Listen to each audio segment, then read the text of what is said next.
आप सभी को मेरा नमस्कार। मैं राघवेंद्र जी A to Z से आप लोग के समक्ष जो तस्वीर दिख रही है यह आशा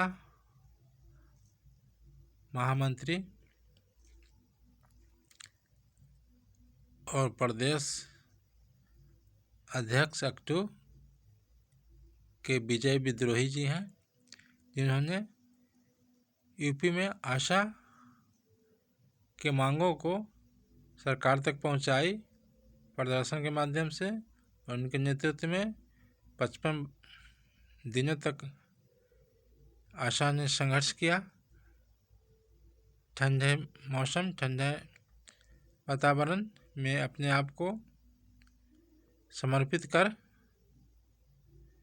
इन्होंने आंदोलन को जारी रखा, और जिसका नतीजा होगा कि इसमें जो कुल 14 मांग रखी गई थी, जिसमें से 12 मांग पूरी की गई और 2 मांग आंशिक रूप से पूरी की गई है, और भविष्य में उसे पूर्णतः पूरी करने की आश्वासन मिला है।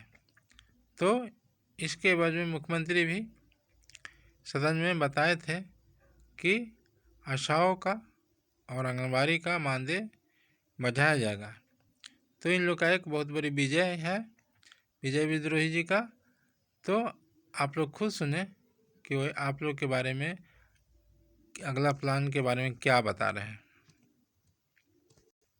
हाँ, फिर आगे बढ़ने से लेकिन पहले आप लोग से एक छोटा सा मेरा निवेदन है, रिक्वेस्ट है, विनती है कि चैनल को आगे बढ़ने से पहले एक लाइक, एक सब्सक्राइब, एक शेयर जरूर कर दें।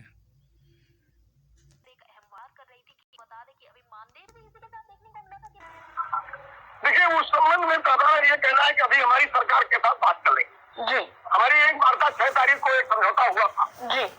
6 फरवरी को उत्तर प्रदेश के उप मुख्यमंत्री स्वास्थ्य मंत्री के साथ हमारे यूनियन के पदाधिकारियों की एक बातचीत हुई जी, और उस बातचीत में हमारी तमाम बिंदुओं पर सहमति बनी, और उस सहमति के आधार पर हमारा एक समझौता हुआ, और समझौते के आधार पर हमने 9 तारीख का कार्यक्रम और अपनी हड़ताल जो 55 दिन से चल रही थी, उस हड़ताल को हमने वापस किया जी। अब हमारी उस सहमति के आधार पर एक उच्च स्तरीय कमेटी बनी थी, जिसमें प्रमुख सचिव स्वास्थ्य उसको हेड कर रहे जी जी। उसके साथ हमारी 9 तारीख को एक बैठक हुई, जिसमें हम लोगों ने एक दूसरे के साथ अपने विचार विनिमय किए और साझा किया।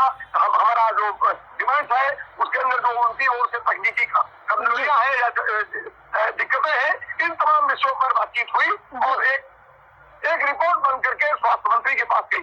अगले चरण की वार्ता का हम लोग इंतजार कर रहे हैं। एक बात तो ये, दूसरी बात यह है कि हमारे साथ जो बातचीत हुई थी 6 तारीख को, उस 6 तारीख की बातचीत की रोशनी में उत्तर प्रदेश के स्वास्थ्य मंत्री के रूप में उप मुख्यमंत्री महोदय ने सदन के अंदर अपनी बात रखते हुए मातृत्व अवकाश दिए जाने, वार्षिक छुट्टियां दिए जाने सहित हमारी जो बकाया प्रोत्साहन राशियां हैं उनके भुगतान को त्वरित रूप से आकलन करके किए जाने जैसे सवालों को उन्होंने संबोधित किया। उत्तर प्रदेश के मुख्यमंत्री ने हमारे मानदेय के संबंध में जो हमारी सहमतियां बनी थी कि हमारा जो आधारभूत भुगतान है, मानदेय है, उसमें बढ़ोतरी की जाए, तो उस संबंध में उसकी घोषणा उत्तर प्रदेश के मुख्यमंत्री महोदय ने भी सदन के अंदर की जी। तो अभी ये चीजें घोषणा के अवसर पर जो वार्ता हुई थी, उस बातचीत के अनुरूप सदन के अंदर पूरे प्रदेश को जानकारी दी गई है, और वो सदन की कार्रवाई का हिस्सा है। अब आगे हम लोगों का जब बातचीत होगा तो उस बातचीत में चीजों को हम लोग कंक्रीटाइज करेंगे। दूसरी मुद्दा जो हमारे साथ बातचीत हुई है उसमें राज्य सरकार के द्वारा मानदेय में वृद्धि और 1 लाख रुपया ग्रेजुटी रिटायरमेंट पर, बड़ी नौकरी छोड़ने पर। रिटायरमेंट तो करेंगे नहीं, अभी तक था कि कहते थे भाई 62 साल का हो गई है आप जाइए, वो तय हुआ कि अगर भर्ती नहीं है तो रिटायरमेंट नहीं, तो रिटायरमेंट नहीं है तो फिर आप लेकिन कोई अगर जाना चाहता है किसी कारण से तो 1 लाख रुपया उसको ग्रेजुटी।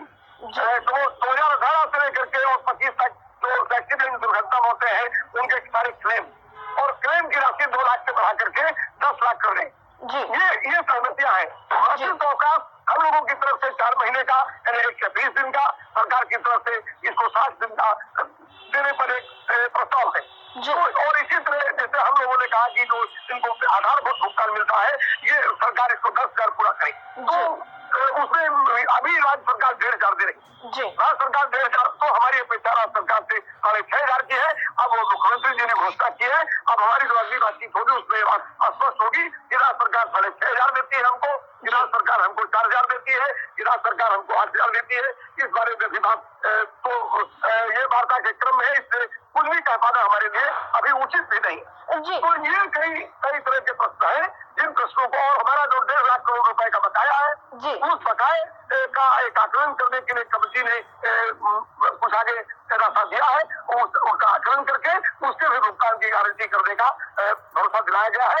बस ये है कि हम उसे घोटाला कहना बंद कर दें और हम उसे बकाया माने, और सरकार तब इस स्थिति में सरकार उसका भुगतान करने के लिए लगभग तैयार है। और ये तमाम सारी चीजें हैं जिन पर सहमति हुई है, और हमारी उम्मीद है, जो हमको सूचना मेरे पास जिस तरह की है, कि आगामी 11 तारीख को हमारी वार्ता का अगला चरण होगा, जिसमें उत्तर प्रदेश के उप मुख्यमंत्री जी मध्यस्थता के लिए मौजूद रहेंगे। जी विजय, अभी हमारा लोगों का इस तरह का भी कोई कार्यक्रम नहीं है। हम लोगों ने भी नीचे इस अभियान को जिन सवालों को लेकर के हम लोग लखनऊ की धरती में गए हैं, इन सवालों को हम लोग नीचे गहराने की कोशिश कर रहेंगे, और एक बड़ी गोलबंदी करते हुए निचला स्तर पर इन आंदोलनों को हम लोग विकसित करेंगे। और उनके प्रखंड कार्यालय है, उनके उप जिलाधिकारी कार्यालय है, जिला अधिकारी कार्यालय है, या मंडल के कार्यालय है, ये इस तरह से हम लोग अपनी गोलबंदी को बनाते हुए इन सवालों को हम लोग उठाएंगे और इस संघर्ष को हम लोग जारी रखेंगे।